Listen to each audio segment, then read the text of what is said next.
కథ ముగింపు లేని రైసరా సాగదా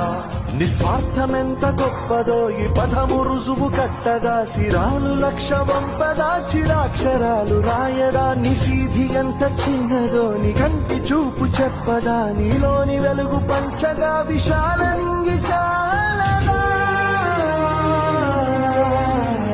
మనుష్యులందు నీ కథ మహర్షిలాగా సాగదా మనుష్యులందు నీ కథ మహర్షిలాగా సాగదా